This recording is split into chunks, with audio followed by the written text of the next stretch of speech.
Welcome to the bar. Now, it may not be like a bar you've seen, but I'm sure you can see vision as budding property developers. So this kind of space existed and we didn't really know what to make of it. But we decided to make it into a bar. Now, I'm not a big fan of bars in houses. I think it's bachelorish, it's, you know, it's commercial. But the space lends itself to that. This is a massive concrete tread here. So, you know, we're not going to get rid of it. We've already got a perfect space there. So we're going to chuck some shelving in here.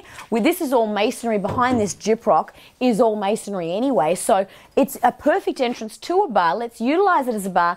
But what we've decided to do is put some kind of doors on the outside that hides it, but we've still got that feature there. Now, there's some cool little things in the house. If you come on in here, I want to show you a cool little thing that we found in the house. We didn't know, should we keep it? Do we leave it? Have a look at this. How cool is this? So this is a massive old safe that we found here. Fire resisting, mind you. And nothing in the safe, but I just thought it was cool. I mean, we could have removed it, but we've actually just decided to keep it in here. There's a little drawer that I haven't yet been able to unlock. I'm sure that I'm going to find a fortune in there as soon as I get a locksmith to come and undo it. But I mean, things like that, why would you get rid of it? It's cool, it's quirky, it's unusual, it doesn't ruin the design of the house. So that is definitely staying in that house. And I think if you've got any features like that, try and retain them. If you don't know how to retain them, try and get an interior designer or an architect to maybe help you with some ideas. We got lucky and it's in a great little spot. It doesn't ruin any other function of the house. Keep it. Why wouldn't you? Let's look at some other stuff. So this is the space that we were able to save because we found extra space for the bathroom. We originally were going to put a bathroom in here, which didn't make a lot of sense because this is actually the kitchen. And I didn't really want my bathroom coming straight off my kitchen. And then that is the dining room. I didn't really want my dining room right next to the bathroom. And that's why we were having such a problem with it. So when we were able to chuck it way back there and end up having this space left, we then realised what we could have is a fantastic 9 square metre, I mean it's actually probably a bit more than that, walk-in pantry / butler's kitchen. What does that mean? It means this whole area is the kitchen, but if you're ever having a party and there's heaps of people out there, maybe you don't want to see all the plates. Maybe you want a hidden dishwasher, some place, you know, a place to be able to put everything, but also a massive store space to have extra food, a big pantry. And so we have this beautiful space where we've got, you know, if you have a cook or anything like that, they can be working in here while your guests and yourself can be entertaining out here.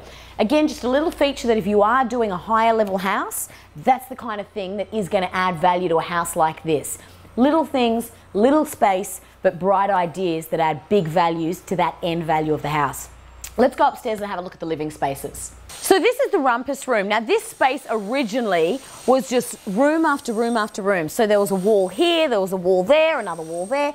It's a beautiful big space, and although it's covered up, this massive window actually has views right out across the ocean, just unlimited ocean views. But you had the potential of having a huge big space with these massive views, but the space couldn't get those views because there were so many rooms. In fact, this was a room, then this was a room, then this was a room, and then this was a room. Now here's one of the magical things about this space. It has ocean views that way, but as you can see behind me, it has views out to the courtyard, the outdoor kitchen, and the pool area. So I suppose you've got double water views. You've got water there with a cascading infinity edge pool, and you've got water there, which is your ocean. This is an obvious area where you want to take out some structure to provide some space. Now people will often, and this is an olden fashioned thing, an olden style, old fashioned thing where they like separate rooms for separate uses. I mean, this had so many, I don't even know why it needed this many rooms in this one space. But you don't necessarily need to have a separate dining room and a separate living room and a separate formal dining room and a separate formal living room. We just don't live like that anymore. In fact, you'll notice a lot of people are buying spaces that have these separate rooms, knocking out the walls to make it one space. You'll often see properties advertised as open living, open space. That is something that now holds value, and it's just based on the fact that our lifestyles have changed and the way we use space has changed. You can actually make rooms multifunctional rather than single function. It doesn't have to be one room is a movie room, another room is a games room. So this space becomes a living room, becomes, if there's guests over, the couches can become beds. It becomes a guest bedroom. It also becomes a games room. It's an extra living space for the kids. It's a massive entertaining space if you're entertaining outside. It's also a movie room, meaning there's a projector in the ceiling, there's a screen in the ceiling, you hit a button, all of the windows black out with blinds, the projector shuts down, the movie screen opens up, and you're all of a sudden in a completely blacked out cinema. You don't want a cinema because, let's face it, how often do you actually want a cinema in your house? Not often. Once a week, if that. A lot of those houses that have those cinema rooms, that is the space that never gets used. So let's not have it its own space.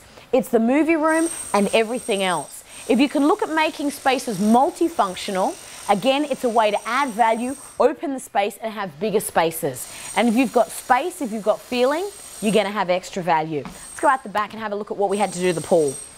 So this is the outdoor pool area and the courtyard, the kitchen area. Now, this was a space we had to get smart about, and we had a lot of structural issues in this space. What we had to do was, there was an existing pool, so we thought that's brilliant, but actually it was a very unusable pool. We have retaining wall here that we had to completely fix. Now this retaining wall was literally like that. So we had to get rid of that brick by brick. We had to reframe it. We had to put new steel in it. We had to pour concrete into the middle of all of that block work. That took a lot of work on that side. You can see over on this side, we had issues with the retaining wall there as well, and we've had to do new block work. At the back, you can maybe see those old treads where there used to be stairs. Didn't make sense that if you wanted to go up to the garden level upstairs, you'd have to walk all the way through the back of the pool area. So we brought those stairs to the front. We made some big structural changes, and we had to get a DA to be able to do that. You want to make your spaces usable and livable, not hard to use and hard to live in. With the pool, where I am standing now, there was steel and concrete that we removed from that whole pool area. We had to get rid of the whole top slab, remove all of that. How much was there? Higher than me. It's not that high, but that's pretty high. It was like 2 meters of steel from the ground up and concrete that then had to be taken by hand all the way down to the front of the property. That's a demolition cost. You've got to take this into account. With your existing structure, how much is going to have to get removed? How much demolition is involved? How many people is that going to take on a jackhammer day in, day out to get that slab up, then to take it in bucket loads and bring it here, and then to take it in bucket loads and take it down there? It's a lot of work, and it costs thousands and thousands of dollars. It was feasible, it still was okay to be done, but you have to take that into account. Your demolition of your existing structure could highly compromise your feasibility if you don't take it into account. It was okay, but I tell you what, it was weeks of work and thousands of dollars. Accounted for it, so it didn't become a big deal. But take it into account any property that you're redeveloping. You just don't know what the structure is that you're dealing with.